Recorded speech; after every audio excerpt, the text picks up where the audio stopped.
wala wax ju ñagas président ci comportement am. d'accord tontu bu rafet lay tontu. ok waxin bu rafet la koy yoree. ci tekk la yoree réew mi ci dal. ci la yaree njabootam aussi amul benn violence bu fi mës a am président Macky Sall génn te waxu jàmm ootewul oote jàmm donc nag njaboot dafa waroon nuru kilifa maanaam dañ leen doom ja ndey ja képp ku def maanaam boo bokkee ci famille tel muy famille jàmm da nga war a jëfi ni mandargay sa kilifa donc ñu man sama référence sama ku may référé wu sama mentor sama référence mooy son excellence le président Macky Sall ci yar gi ci dal gi ci wax ju yiw mais seen parti d'ailleurs su gis nga président sax boo pour nga xàmme même colline violence solin sax dafay violent wax day violent président Macky Sall colinam lu ci ëpp lu weex la boo ko seetloo donc pour vous expliquer que ci dalam ci ni muy bëggee njabootam mel muy jàmm ma jógee foofu nag pour ne wax ne képp koo xamante ne dëkkee na réew mi ba mu nekk na ci biir APR jàmm jooju nag moo war sax. waaw mais xam nga monsieur Mboup li ngay wax nii débat la boo xam ne débat rafetal la waxu rafetal Sénégal réewu jàmm la njiitu réew bu Sénégal ci jàmm lañu mais bu ñu gisee li nga xam ne moo am jamono ji ci fan yi APR doxewul jàmm. APR ngi doxee jàmm. waaw parce que surtout élection yi nga xam ne moom la ñu jëm ñu bëri nee nañ da ngeen tiit ragal moo tax ngeen tàmbalee yëngal réew mi. bon responsabilité bi ci yéen la. tiit de bu amee nekkul ci responsable bu mel ni man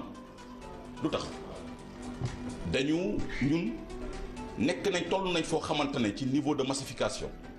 ci président li mu liggéey ci réew mi ci biir réew mi ci wàllu bourse familiale yi lu mu liggéey ci diine ji lu mu liggéey ci koom-koom kooku tiit war fa am ba tax na. tiit bi ñu bëri dañ ko jàpp ne. li ngeen di xoxatal Khalifa Sall firnde la ci. Khalifa Sall kenn xoxatalu ko man jàpp ma ne dañ koy xoxatal Khalifa Sall lu mu am pour man problème mu interne ca partem la am waaye du xoxatal institution nu muy doxee naam bu ñu waxee problème audit yooyu. mais loolu institution réew mi yu mooy doxee noonu ci normal.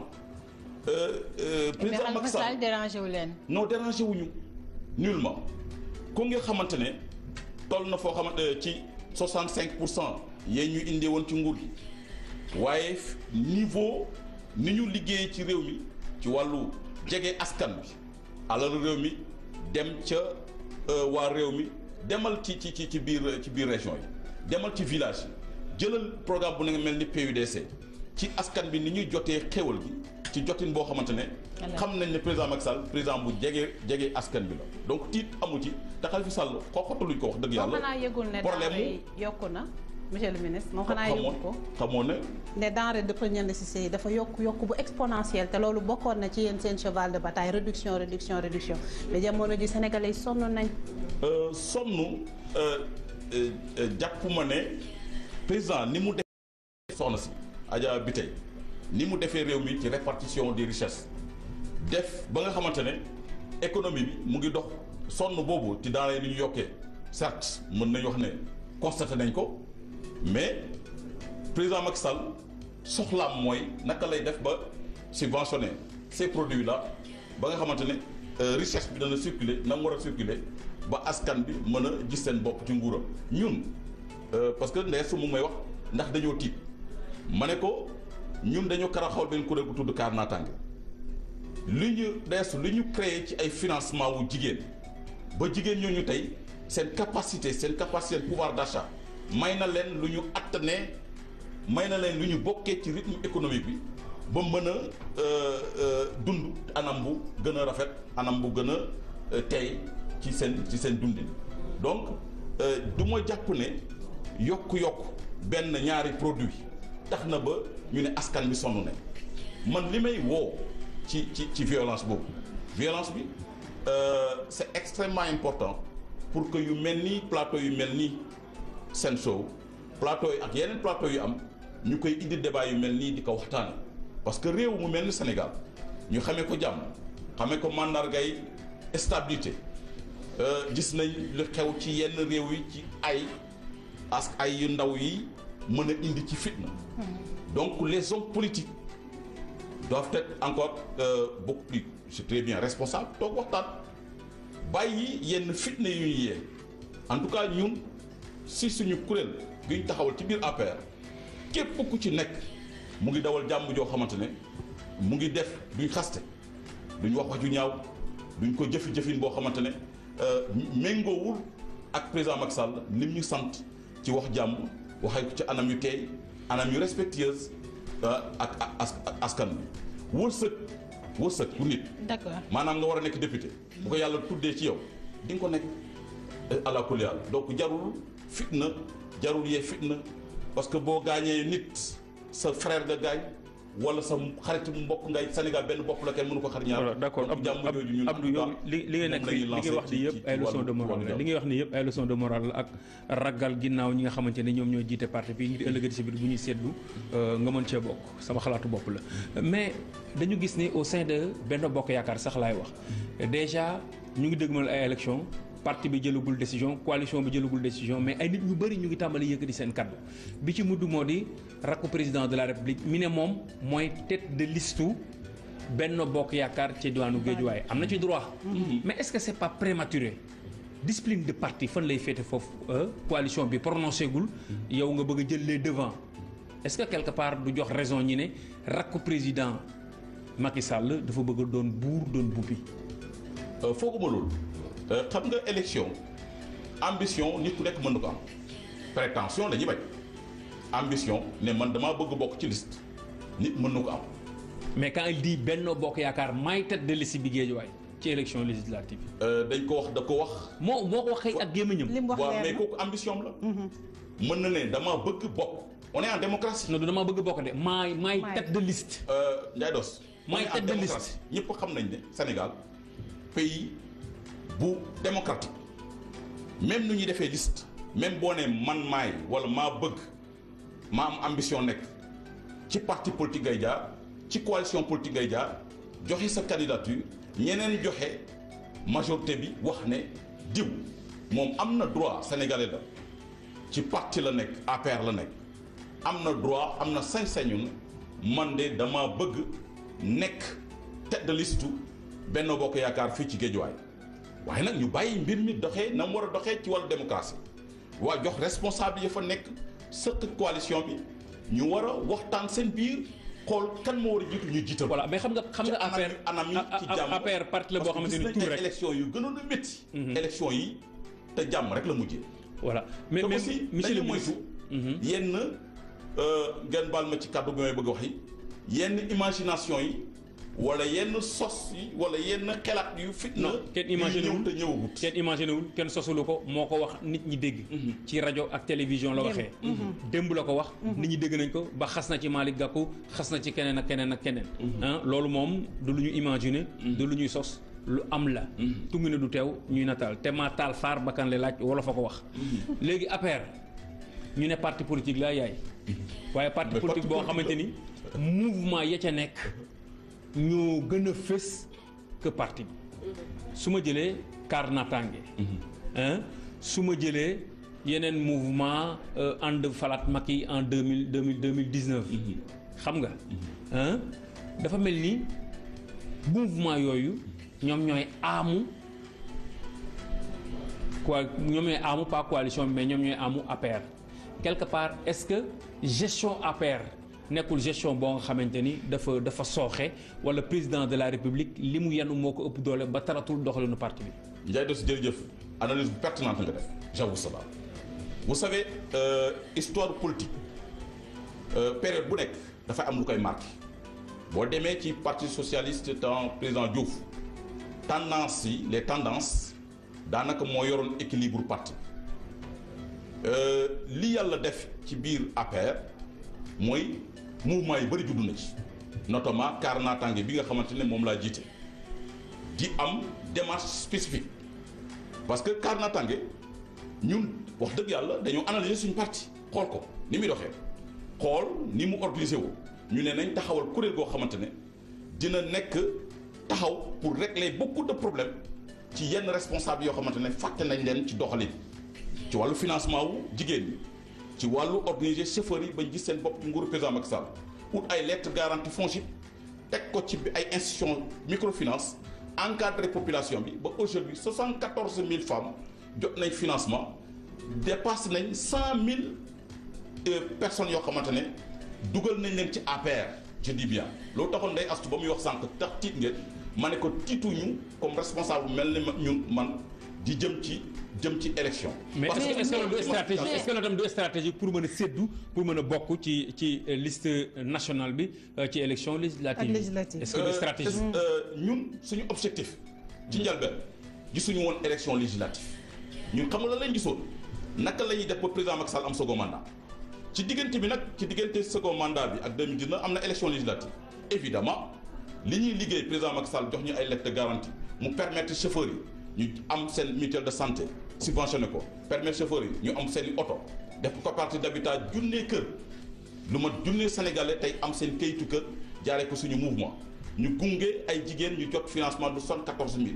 femmes ñooñu ñëpp tey dañuy naan dañ leen di delloo njëkkal dañ leen di sant xam nañ ne beneen façon politique am na fi ci Sénégal ku nekk ne naka ngay def pour gunge pour jàppale président Macky Sall ñun kaar naataange noonu lañ xalaatee jàppale président Macky Sall ba tey am nañ yaqiin ne liñ topp suñu ginnaaw bañ sotti ko ci bagaanu président Macky Sall am na doole boo xamante ne xalaatuñ sax ñàkk ay élections législatives xalaatuñ aussi second mandat incha allah ci kàttanu yàlla président Macky Sall da koy am ak ñu kaar naataan ni ñu ko defee moo tax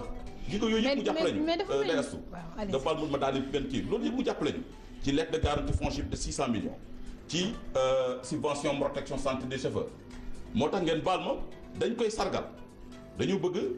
def le 11 mars place de l'Obélisque mobilisation boobu ku ko gis des milliers et des milliers de personnes les chauffeurs de toutes les stations de taxi et gare routière dañuy ñëw pour sargal ko donc ñun mouvement bu ñu créé façon la pour dooleel APR. mais est-ce que quelque part nekkoo di kokkali chauffeurs yi est-ce que quelque part nekkoo di kokkali chauffeurs yi. chauffeurs yi président Macky Sall nee na tolérance zéro ñoom ñëpp ña ngay jooy lu aju ci wàllu transport bi Dakar Dem Dikk am na yeneen xeetu car yoo nga xamante ni interurbain lay def. waaw samedi Sénégal Dem Dikk chauffeurs yi ñu ngi jooy loolu wax ni président de la République Macky Sall la mu leen digoon dara def ko ci yow nga attan taxaw fii wax ni chauffeurs yi dañuy delloo njukkal président de la République yéen chauffeurs yi ñoo koy delloo njukkal. du attan taxaw lu wóor la tey 2500 chauffeurs ñu ngi faj pharmacie 80% de prise en charge buy 2000 francs la ñuy fay ça existe tey chauffeurs yi réglé nañ programme un chauffeur un véhicule programme de 1000 véhicules te sa àdduna foo gis réew yi développé état bi dina dugal loxoom ci transport mu indi Sénégal Dem Dikk au moins pour dellu aussi ci lu Adja bi tey waxoon ndax askan bi sonn nañ dem ak dikk naka la ñuy defee fii Dakar ak Ndar ñu def ko ci prix yoo xamante ne ci confort nga dem ci Sénégal Dem Dikk ci anam yu gën a. voilà léegi monsieur le ministre bi dañuy dem jëli information bi gën a dal. voilà dañuy dem jëli information bi ñëwaat ci waxtaan bi. tolérance zéro boobu ci waxtaan lañ dool nag. voilà donc léegi noonu dañuy dem jëli information dañuy ñëwaat jeexagul am na deuxième partie donc dañuy ànd ak li nga xam ne moom moo nekk régie dem jëli li nga xam ne moom moo nekk information yi ñëwaat ci plateau bi à tout de suite.